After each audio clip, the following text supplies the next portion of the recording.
Hello，我哋試下呢兩個字啦噃。第一個好簡單，得三個 IPA，你逐個 IPA 讀下。好，成個字啊， rough 開估啊，就係呢個字啦。rough。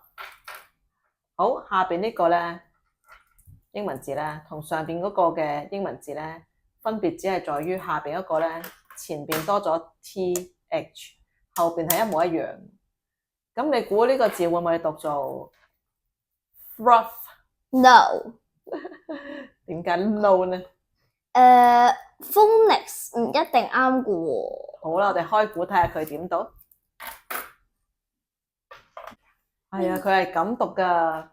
我都估到啦。你示範下每個 IP 示範下。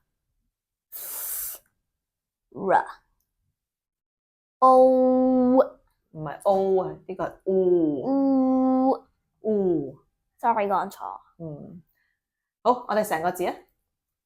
through 係啦，我哋一齊聽下字典點樣讀。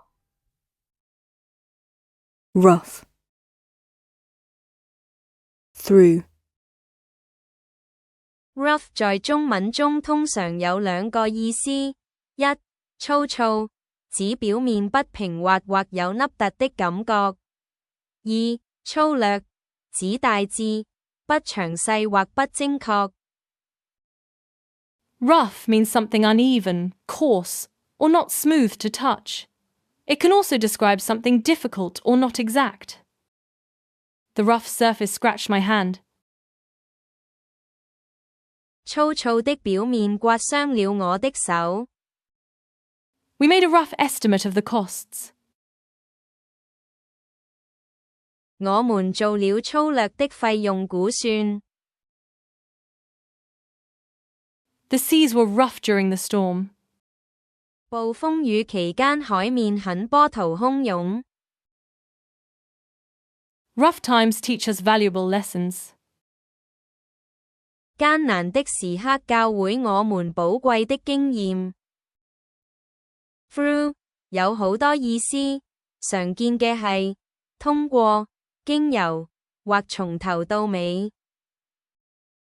She walked through the park to get home. 他走過公園回家。He learned a lot through experience. 他透過經驗學到了很多。We worked through the night to finish the project. 我們整晚努力工作完成專案。